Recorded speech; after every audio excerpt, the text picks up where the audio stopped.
కులాలు బండ్లు ఎక్కద్దు, కుల సంఘాలు కార్లు ఎక్కద్దు, కులం పేరుతో బ్యానర్ పెట్టద్దు, కులస్తుల కోసం అని ర్యాలీలు తీయద్దు అని ఆర్డర్ వేసింది ఉత్తరప్రదేశ్ సర్కారు. అంతేకాదు పోలీస్ స్టేషన్లలో సుధా నీ కులం ఏందని పలానా కులం అని ఎఫ్ఐఆర్ లో రాయొద్దట.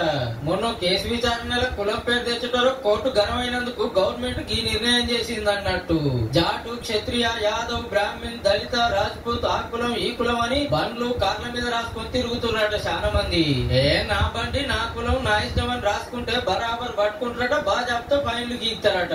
ఇక పోలీస్ స్టేషన్లలో నాది పలానా కులం, మా బలగం ఇంత అంత అని పతారా చూపిస్తున్నారట కుల పెద్దలు. అందుకే ఎస్సీ ఎస్టీలకు తప్ప ఎఫ్ఐఆర్ ఇంకే కులం పేరు రాయొద్దని రూల్ తెచ్చిర్రు. కులాలను ఒక్కొక్క పబ్లిసిటీ చేసుకున్నతో లేనిపోని పంచాయతీలు మోపైతున్నాయి, పబ్లిక్ నిమ్మలం లేకుంటుంది. ఇవన్నీ బంద్ చేయాలనేది గవర్నమెంట్ మాట. మరి ఉత్తరప్రదేశ్ ఉత్తములు ఎంతవరకు ఫాలో అవుతారో గానీ నరనరాల కులం ఇంకి ఇండియాల కులం పేరు ఎత్తకుండా రాజకీయం చేసుడంటే నీళ్ళకెళ్ళి తడవకుండా నడవమన్నట్టే.